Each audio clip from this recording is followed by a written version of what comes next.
Indonesia telah menjadi salah satu negara penyumbang emisi gas karbon terbesar di dunia dan menjadi penyumbang terbesar di Asia Tenggara. Indonesia bersama Brazil dan Republik Demokratik Kongo menyumbang hingga 55% dari total emisi di sektor lahan dunia. Tercatat pada tahun 2022, Indonesia telah menghasilkan 1, gigaton karbon dioksida. Ini setara dengan jumlah 520 juta kolam renang standar Olimpiade yang diisi penuh dengan karbon dioksida.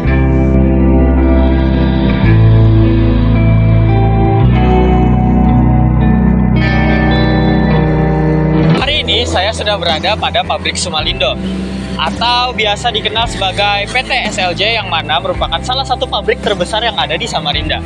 Bisa dilihat di sini, pabrik ini telah berdiri sekitar tahun 1980 hingga saat ini masih beroperasi, namun sudah berkurang pengoperasiannya dan telah memperkerjakan kurang lebih sekitar 3.700 staf.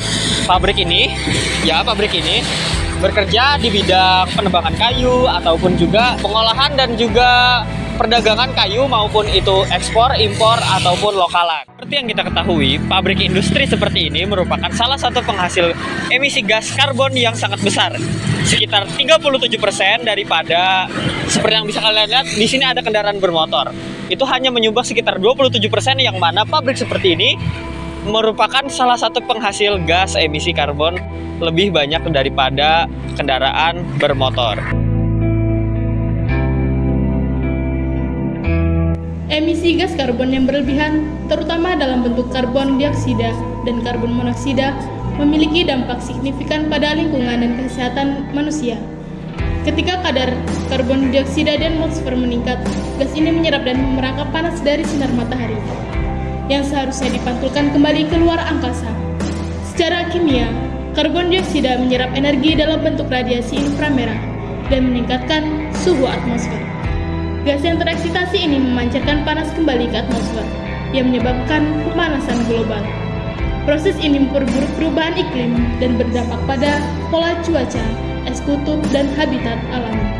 Gas karbon atau karbon monoksida atau CO itu merupakan salah satu gas beracun, yang mana gas beracun ini berasal dari hasil pembakaran tidak sempurna oleh bahan bakar fosil.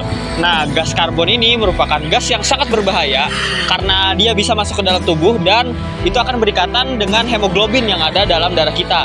Nah, jika gas CO ini berikatan dengan hemoglobin, maka hemoglobin tidak akan berikatan dengan oksigen, yang mana akan membuat tubuh kita kekurangan oksigen.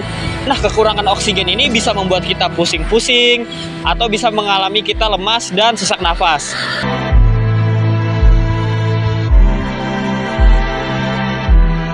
Emisi karbon dari kendaraan bermotor adalah salah satu sumber utama dari polusi udara yang sangat berdampak serius pada lingkungan dan kesehatan manusia. Emisi ini terutama dari senyawa-senyawa yang berbahaya termasuk karbon dioksida, karbon monoksida, nitrogen oksida, hidrokarbon, dan partikel-partikel kecil lainnya.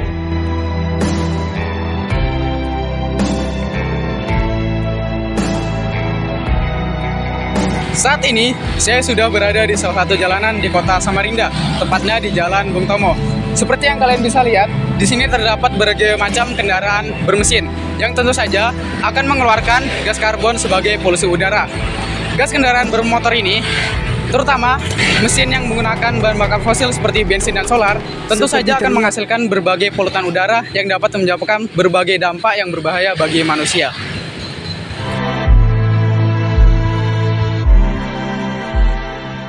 Gas buangan mengandung polutan seperti karbon monoksida, nitrogen oksida, hidrokarbon, dan partikel-partikel kecil lainnya.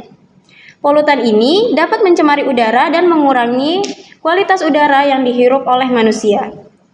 Gas buangan dari kendaraan yang mengandung karbon dioksida, yang merupakan salah satu gas dari rumah kaca utama, peningkatan CO2 di atmosfer berkontribusi pada pemanasan global yang kemudian memicu pada perubahan iklim.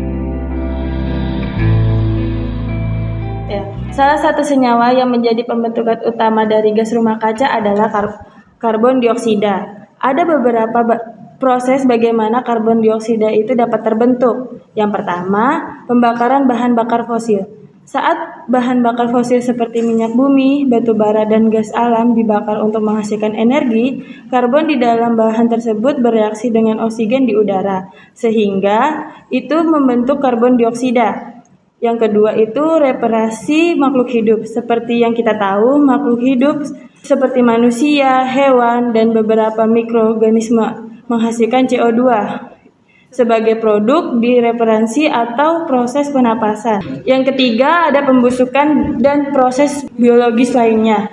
Ketika organisme mati dan mengalami pembusukan, mikroba yang memecahkan bahan organik tersebut melepaskan CO2 dan metana sehingga produk sampingan. Yang keempat ada proses vulkanik atau geologi. Gunung berapi yang aktif dapat mengeluarkan sejumlah besar CO2 langsung ke atmosfer sehingga hasil dari aktivitas geologisnya.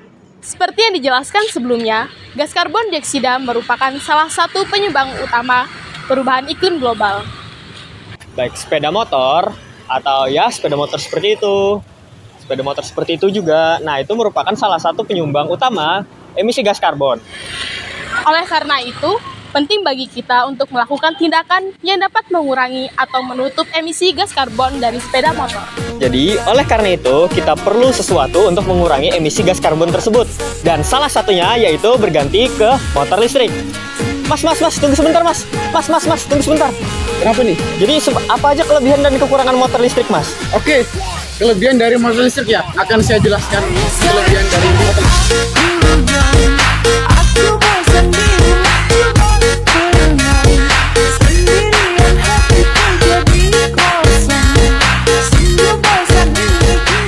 Sepeda motor listrik tidak hanya ramah lingkungan, tetapi juga ramah di kantong Anda semua. Selain itu, motor listrik tentu akan lebih hemat dan lebih efisien. Sayangi bumi kita tercinta untuk masa depan dengan mengurangi polusi dari diri kita sendiri dengan bersama motor listrik. Terima kasih, saya